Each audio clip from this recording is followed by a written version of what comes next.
Welcome to the 8 Billion Project, where we're on a mission to make an impact by discovering and sharing the purpose of every person on this planet. I'm your host, Liza Florida. Enjoy today's episode. Hi, everyone. Welcome to the 8 Billion Podcast. I've got a very, very special guest today. She is an intuitive business strategist and creator of the Soulfluent Leadership Archetypes. She works with purpose-driven entrepreneurs to grow sustainable, world-changing businesses that support the greater good. Everyone, please help me welcome Priscilla Stephan to the 8 Billion Podcast. Welcome, Priscilla.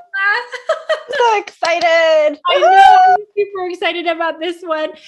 Even just from our pre-podcast interview and learning the journey that you took when you saw the call out, and then you're all like, I'm going to type. And then we went through there was some exchange where I didn't see it initially. And I'm all like, right. And then here we are. And yes. Your book magic. Yes, it's magic. And your book is absolutely, I'm obsessed with it. Yay. You guys have to hear this. I'm so excited because just as much as you guys, everyone's talking about human design, you guys, the next thing that's coming, and mark my words, it's what is your soul fluent, right? What is your soul fluent leadership archetype? I love that. From your mouth to God's ears and everyone else's ears, it's ready for this work. So I'm very excited. You are excited because this was 6 years in the making? Yeah. Okay, I am going to have you tell the story of how this all happened. So, do you want to go ahead and start? Do you want me to ask some questions? No, I can start, but I love what you said. Can I ask you to repeat the first thing that you said? Like you said, when I read your book and I found out I was this, it was just like, remember what you just said just before we hopped on? That once I found out I was a mystic, remember? It all made sense. It all made sense. It absolutely made sense, you guys. That's why I even told Priscilla, I even just said it a few minutes. I'm obsessed with this book. It's like a handbook for me right now because everything, and you guys are just going to be downright, well, maybe you will be surprised, but just to hear the journey that Priscilla took to get this to be published. And I mean, because we all know in the spiritual journey, right? It's not just the actual work itself. It's you in conjunction, your spiritual growth in conjunction to all of this. And it's all laid out in this book. It is. Yeah. So, and I know that when we were finishing up our pre-podcast talk, you said, Priscilla, we need to also talk early on about the leadership ascension journey, right? Kind of that whole initiation and the whole, oh my gosh, which is here. It's right in the front of the book, which is really powerful. See, this is here's the, I know it's hard to read, but this is the whole 6 kind of step kind of process. And this was just my interpretation of it. But yeah, so 6 years ago, I was a business coach helping purpose-driven women entrepreneurs grow sustainable, fulfilling businesses. And I use this tool called the Akashic Records, right? Which is a way to tap into people's soul guides. And my specific genius and ability in the Akashic Records is to download apparently very dense bodies of work and channel that information, and then to also channel people's marketing plans and business, kind of business design, right? How they're naturally designed to lead and build businesses from their soul.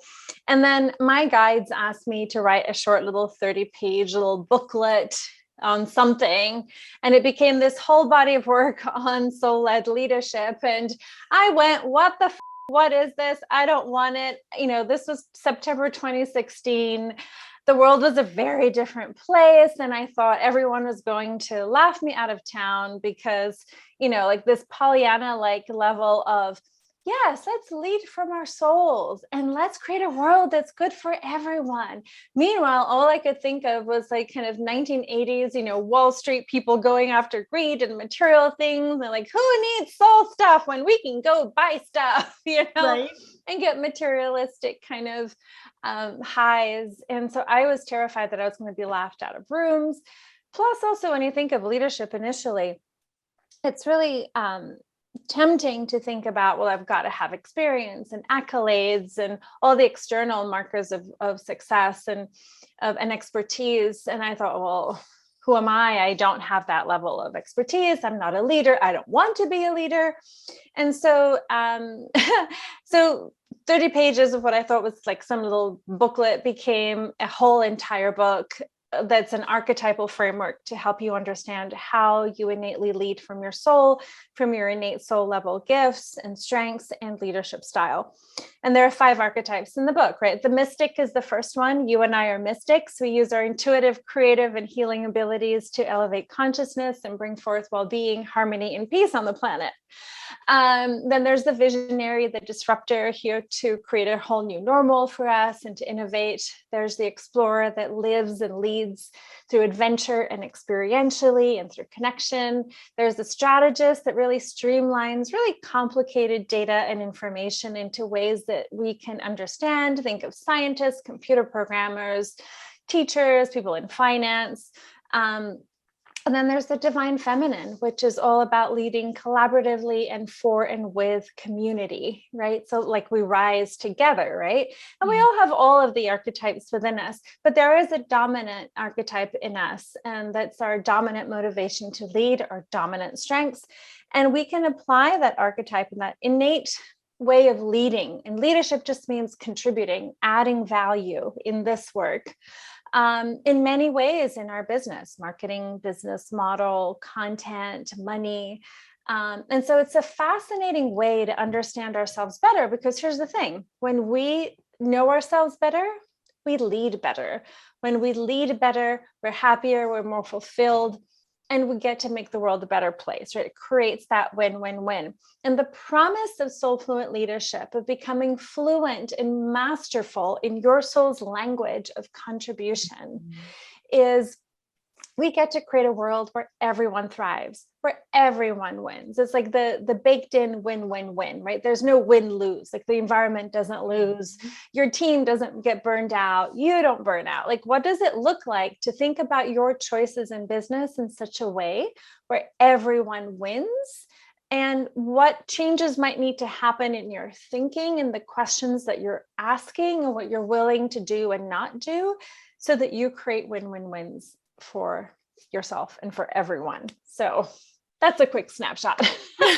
Okay. And I want to let the audience know the reason that I'm literally like, it's a handbook for me. So anytime that I get some free time, and it's hard, and you know this as a mystic, was because when Priscilla was telling me the story of how everything got downloaded to her, and then they told her, oh, it's going to be simple 30 pages. It's like what they did to me with 8 billion. It's like, oh yeah, don't worry. Just like follow our lead. And then it became something bigger and bigger. But we realize on that journey that they can only give us what we can at the time, like what we can handle to our capacity, because how big our missions are, or our projects or our work are, is a conjunction to our own spiritual journey. So of course, that's really why I love Priscilla's book. And I'm like, it's going to be all over. I'm going to be talking about it, because it made sense for me. Especially doing our pre-podcast interview, like Priscilla talked a lot, and you could talk about it openly here, right? Like there were just times. Yeah. Oh yeah. Like could you explain to the audience like what was happening when all of this? I mean, because already that's different back in 2016 to pull from Akashic Records, because right now this is the time frame where we're all being more accepting of these different methods of business practice. But back in 2016, right? You're like divine feminine. No one used that word, now it's all across, socials. Yeah, because, you imagine people giving you eye rolls or not taking you seriously, or you're too, the infamous woo-woo, and it was a process. It really kind of fried my nervous system, right? Because I didn't know how to handle this kind of work, right? Because I didn't want leadership. I didn't understand leadership. And so that's where I kind of provided in the book, the leadership ascension journey, kind of, I call it the new level leader kind of trajectory, because I think leadership is a journey, just like our spiritual journey. in that, like, what happens? Like, I had no context for why I felt like I was internally and externally and psychologically imploding. I just felt like I was exploding, imploding, and all the things, because my sense of identity was really challenged. And so really it's like, I didn't understand what was happening. It felt like something was happening to me and I was broken. And so I shared the journey in the book so that it can normalize the process and the identity shift that we go through as we say yes to the call of our leadership, and we commit and we stay the path, right? Really, it can feel like an initiation, right? An awakening, right? Like you said, like you get the call, whether it's a whisper, whether it kicks you over the head, whether it feels like, oh, life just kind of happened to me, but you hear the call, right? And then there's the denial. Oh, I'm not sure I can do this. And then okay, like I can do this. And then the worst part, which for me was about a year to 18 months, was the dark nights of the soul, where I questioned everything, my sense of identity. My ego was completely having a 2-year-old meltdown tantrum. Because no, who am I? And so I had to really, I think the journey of saying yes to our own inner leadership and to saying yes to our soul is really about unhooking and unprogramming and deprogramming from old notions of what we think leadership is, of just doing it for ourselves. Not that I think that there's anything wrong to do it for ourselves, but the most proud aspect of this book is that I did not write this book for me. And I could not say that a few years ago, because it was like, look, I wrote a book. I can prove that I'm good enough. I had to unhook from those beliefs and those stories and that default programming of, I need to be in business to prove something. I need to do these things to get an outcome. Again, nothing wrong with that in principle, but there is so much more to the energy, the frequency, the baking in of our energy and our creations. And if it comes from an energy of joy and love and wanting to help people, it creates a much different experience when you get the cake baked out of the oven and it just tastes a lot sweeter, right? Yeah. Like my identity, my sense of self-worth is not this book. It's not my business. It's not what anyone thinks. It's my personal perception of myself. And to get there was just hard, because I had to face my sense of unworthiness. I had to face my sense of lack and insecurity and scarcity consciousness. I had to completely unpack what a leader means, and then I had to look at, well, how do I define leadership for myself? What values really matter to me if I'm going to lead? Am I willing to call myself a leader and to show up as a leader? And so what does that mean?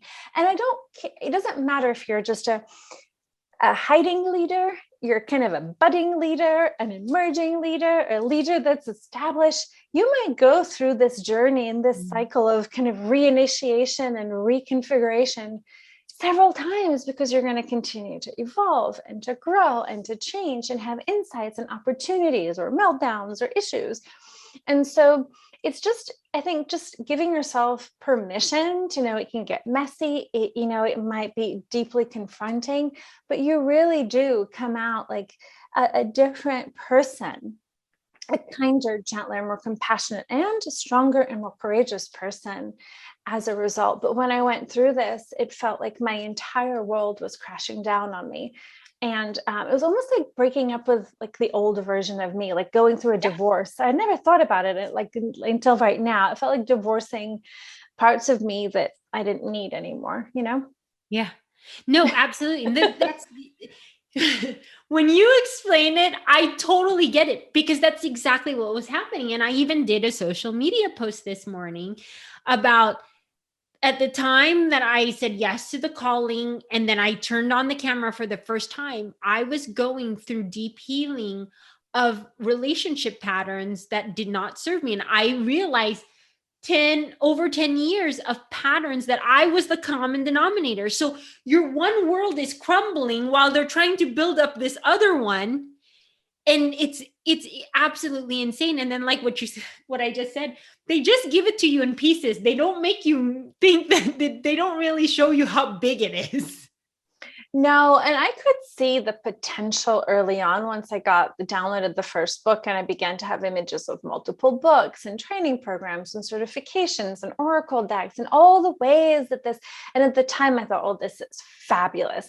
All I can see is like dollar signs everywhere. But then I had to step back and say, hold on, what's for now? What's true for me? What wants to be created next? And actually, the original book is not the business guide. It's still printed in here. That will be the next book. The business guide I created from a conversation 2.5 years ago with a Facebook acquaintance. And just, it was like, well, wouldn't it be nice if I could show you how to apply your archetype to different areas in business? So if you're a mystic, how do you market? If you're a visionary, what business models and offers work best for you? If you're a divine feminine, how do you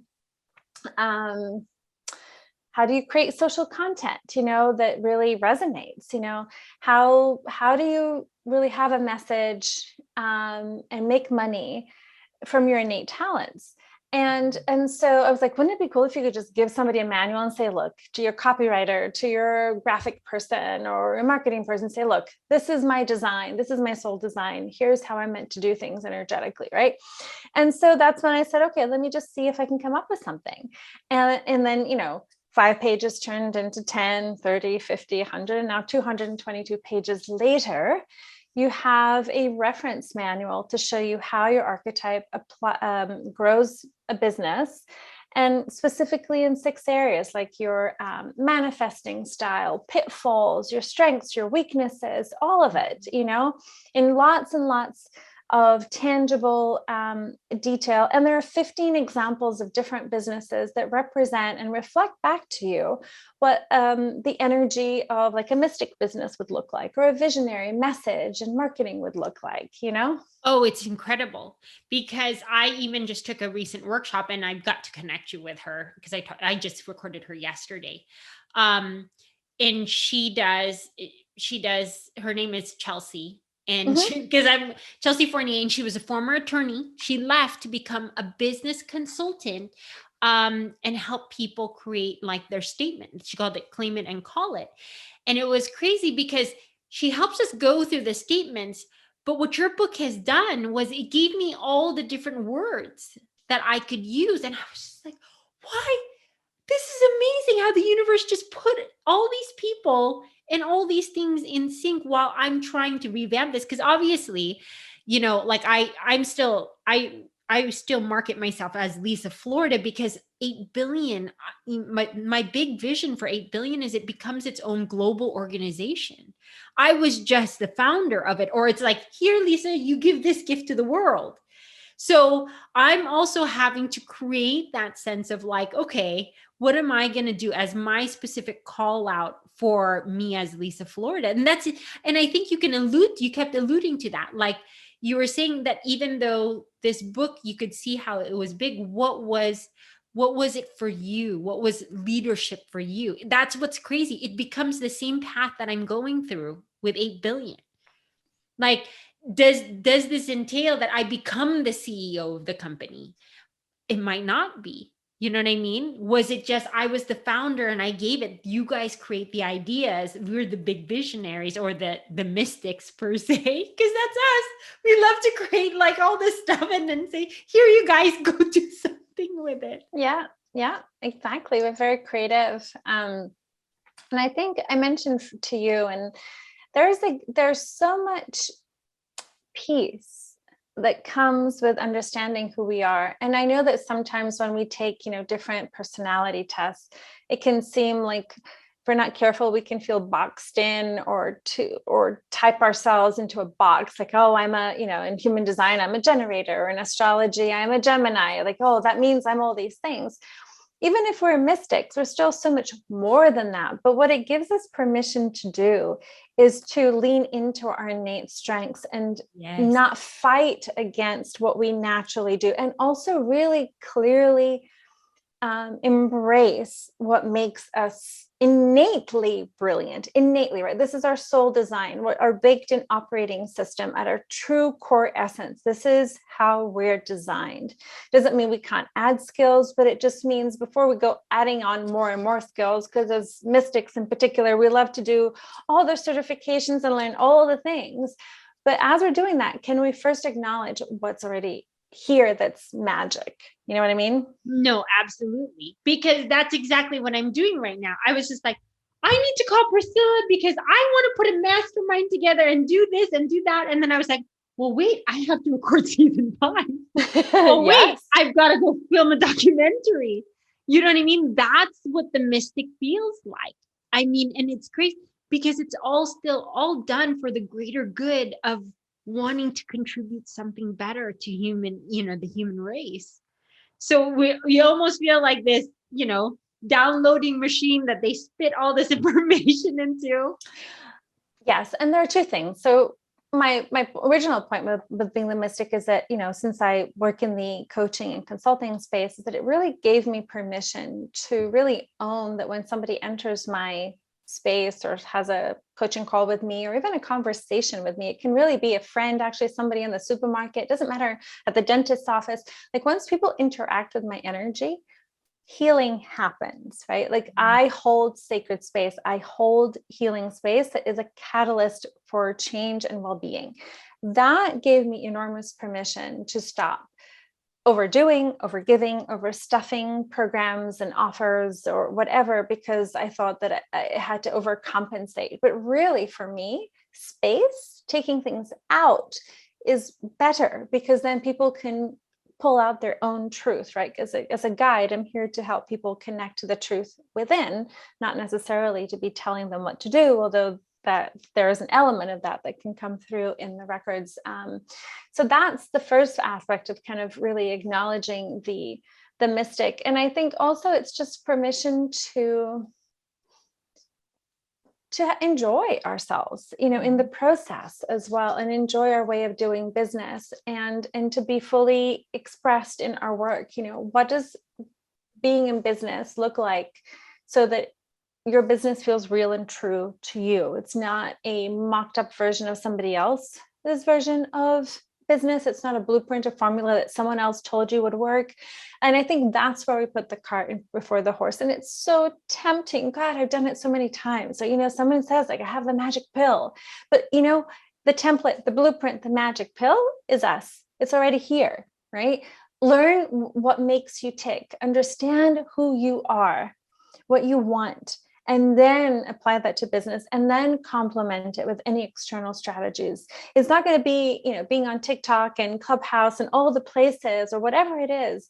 Maybe your business doesn't even want you to be on social media much, or it doesn't want to be doing complicated funnels. Yeah. I find that the people that come to me want more simplicity and spaciousness than they want complexity and monstrous businesses. Yeah. So I think it just gives us permission to be more ourselves. No, absolutely. That's what was even happening to me, even from like November to, and I don't know if we talked about this in our previous conversation, from November till maybe January for sure into February, I was just like something different. Even there was another unlayering and awakening that was happening in me, because it was more of like, before I had, real estate supporting me, and then I had the mission, and this was great. But now they're like, no, you're really going into this. Like you're letting go of one, and now you're gonna. Yep. And I'm like, no, how do I do that?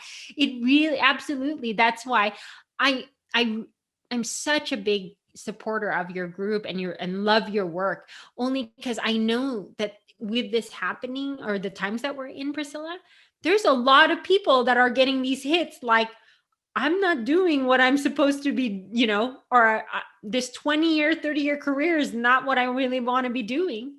And that's why I was like, your book is like perfect timing, because we're already feeling it. I mean, we are. And there, no industry is spared. No human is immune to the possibility of a call to be truly self-expressed and to live a life that generally looks and feels and reflects all of who they are, whether you work in a company, whether you have a business. I mean, this book is designed for people that have a business, but if you have a really big entrepreneurial role inside a company, this can be equally interesting and valuable to read as well. No, it's really absolutely. Like, are you willing to understand your soul's blueprint for success?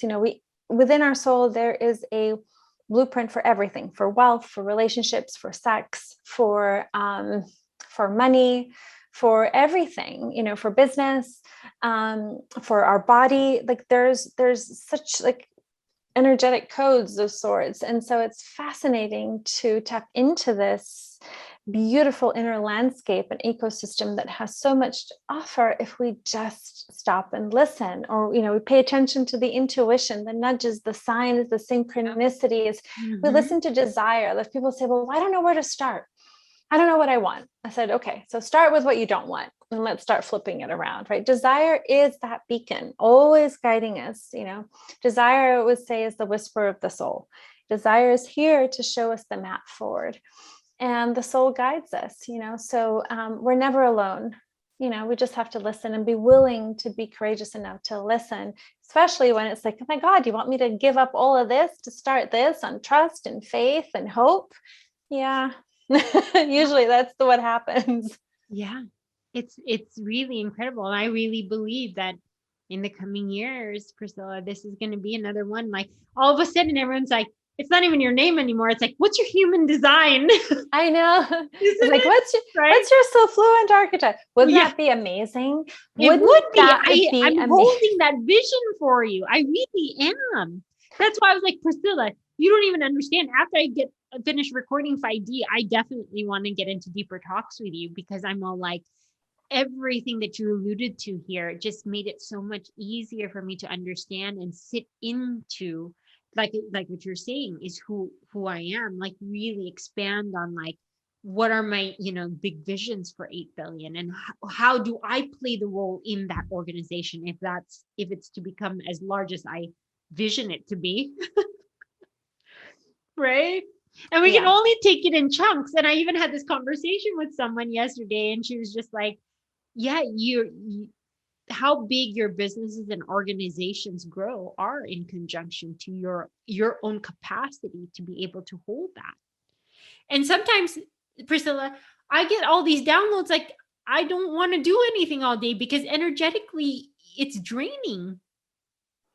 It is. And for us as mystics in particular, we really have to embrace, understand, and work in partnership with our energetic capacity. And of course, we can do energetic hygiene. We can clear our energy, align our chakras, do sage ourselves. We can do yoga.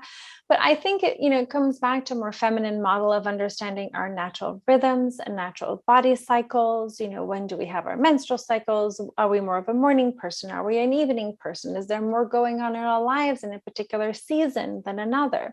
Like, how does your whole life, including your body's rhythms, factor into your capacity and the work you do?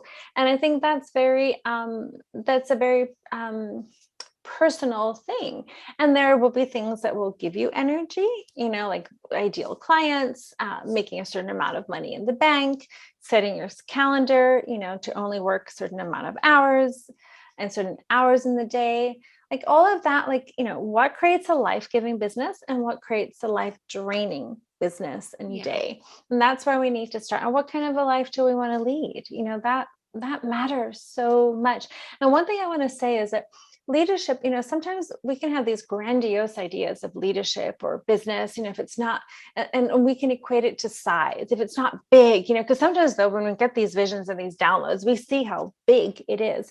Yeah.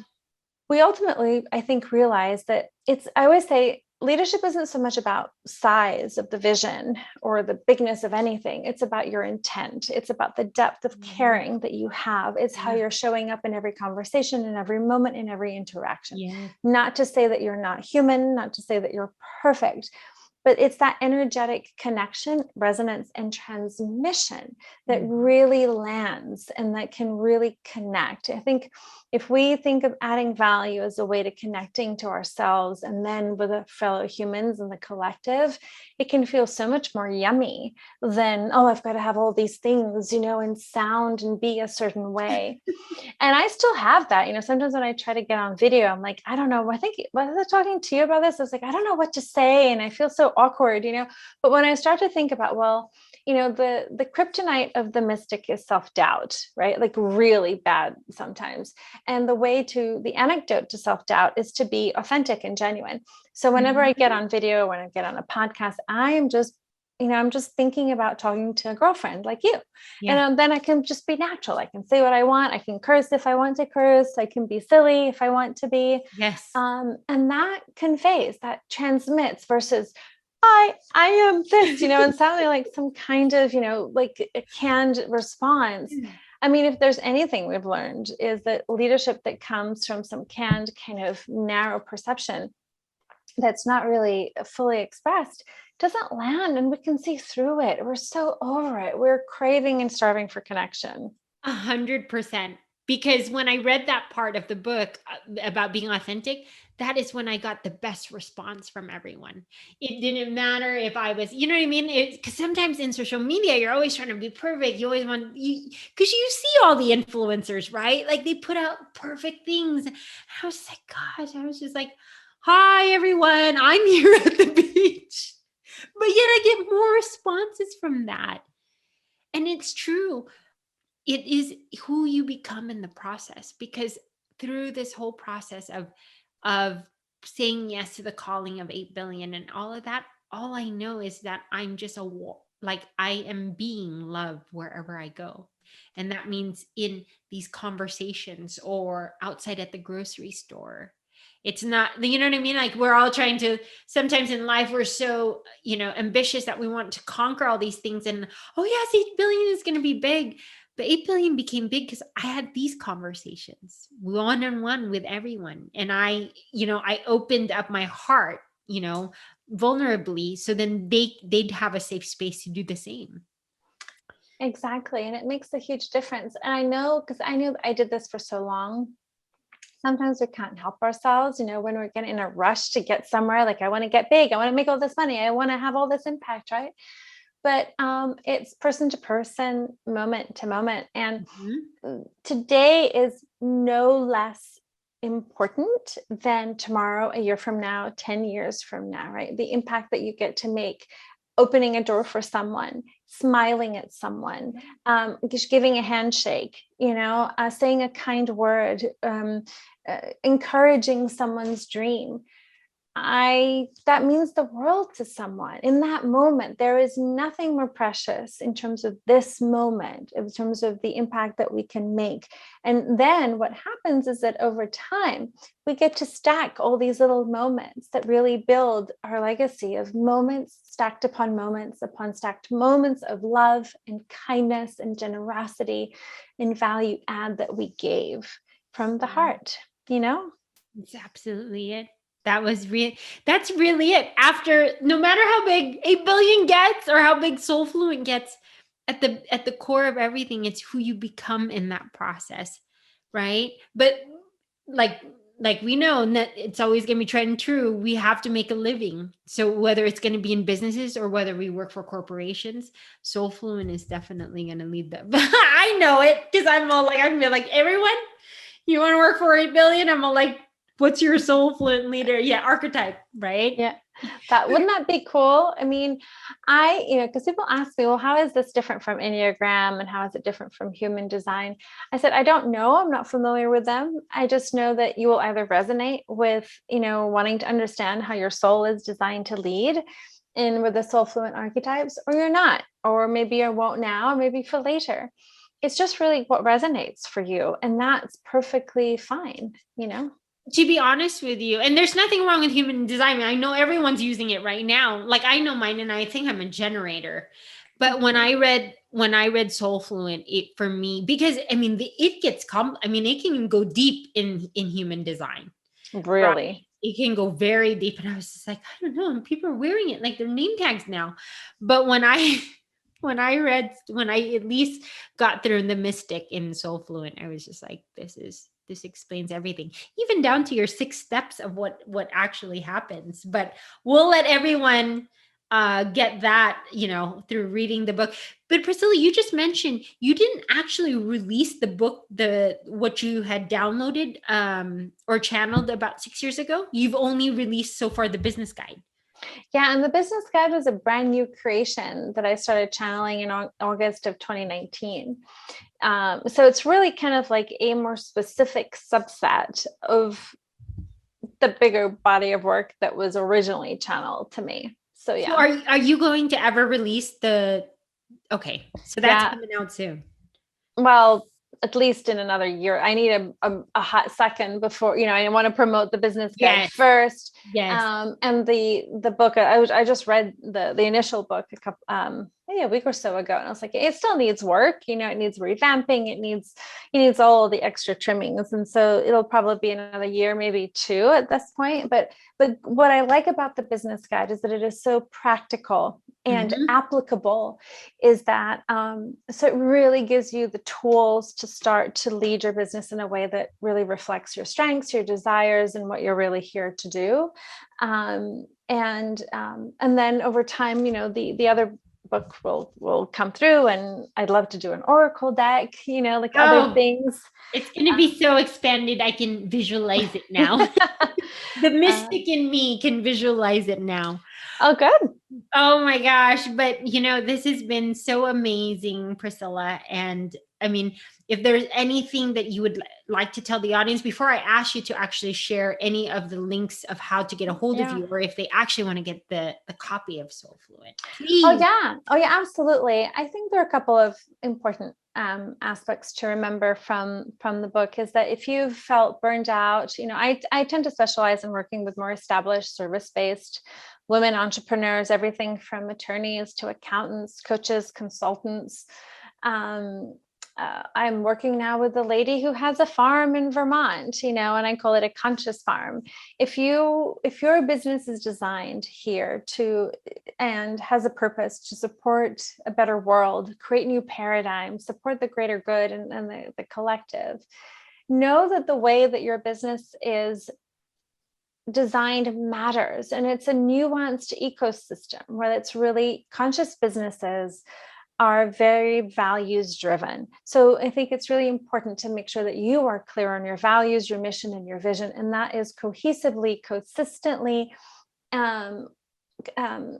showcased in all your marketing, in your materials. So you lead from what makes you different, from the vision and the mission that you have of a better world that transcends the status quo. I think it's really important for people to remember that. And as a conscious leader, you will sometimes be tempted to want to fit in, or you might feel misunderstood again and again, and it can feel like you're explaining yourself. But finding the right people that get you, that want what you have to offer, is important. And to know that maybe, your business won't be for everyone. It likely won't be, but that's okay. Your people do exist, and they are hungry for what you have to offer. And then it's really trusting and trusting and then trusting and then trusting again. Believe me, I think you and I had this conversation that I felt cursed to be doing soul work, because I was like, why can't I just be an accountant?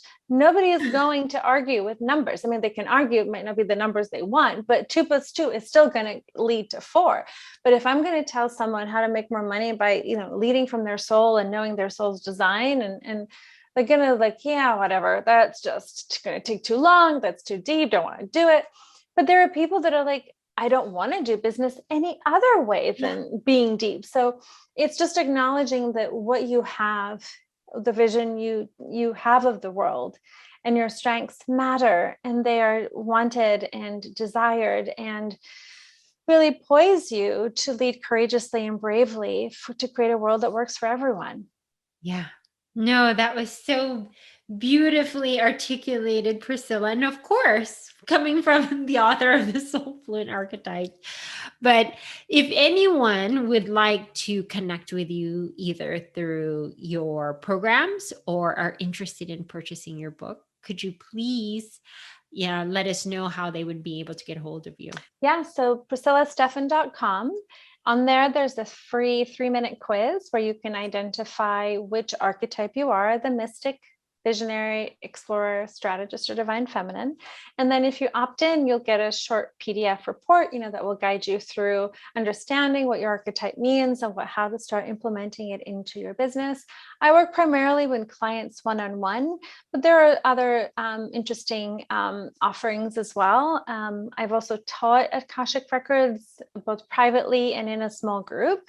So someone's also interested in learning more about, the Akashic Records and, adding that to their personal spiritual arsenal or to the work that they do in the world, by all means. And if you want to get the book is also on my website, and it's also PriscillaStephan.com/book, or it's available on Kindle or print on Amazon.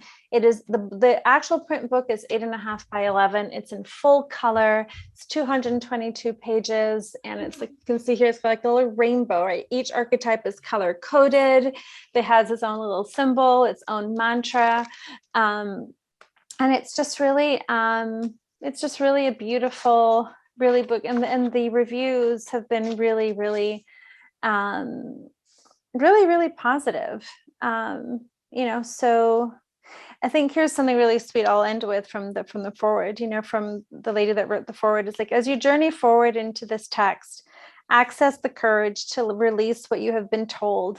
Summon deeper inquiry about the inner drumbeat that is calling you forward to your highest self. Let yourself be guided by the words and the ancient wisdom into a remembering of your true self. I believe there is a gift within each of us, and that those gifts can be cultivated and deepened through these pages. Welcome to a new way. The Soulfluent Leadership Archetypes is the way forward for a new world, new paradigms, and for us to be fully expressed in how we create a world where everyone thrives. It really is. To the audience, because that really touched my soul when I read it. It almost makes me want to cry, because this is our journey here is a process of remembering, really, of how powerful we are. Exactly. And how brilliant and love-filled we are, and how interconnected we are. So yes, if of course, Priscilla, you make me cry at the very end of the podcast. Oh, yeah, that's exciting. Yes, it is, because I'm definitely a very soulful person. If there's anything that I know, I'm also, I know you are. And I love that about you. And the more of us are rising into our soulful leadership and accepting nothing less but that. Right. And audience, I expect you to do the same thing. If you've stayed this far, there's a reason why you've listened to this, this podcast, because that's what I've been saying. Everyone it's just an energetic and frequency match. If this is called to you, I highly encourage you to go and purchase her book, because I will be carrying it around like it's school book. I'm a, what are you now? Well, that is my hope, that it is a trusted reference guide on your office desk or by your bedside table that you refer to often when you need a jolt of remembrance of how brilliant you are, or when you need a bit of inspiration, or just when you get scared. Just remember, you are brilliant just as you are. Wow. That is a great way to leave this episode. But Priscilla, thank you so much from the bottom of my heart for being a guest on season 5D of the 8 Billion podcast. You will always have a voice and a platform here for you to ever speak out any messages in the future. Thank you so much for having me. It's such an honor and a privilege. Well, thank you everyone for tuning into this week's episode of the 8 Billion podcast. We will catch you on the next one. Thank you for listening to today's episode of the 8 Billion podcast. If it's moved you in any way, please share your thoughts or give us a review on Apple, Spotify, or YouTube. To listen to more episodes, go to 8billionpodcast.com, or to learn more about our mission, go to 8billionproject.com.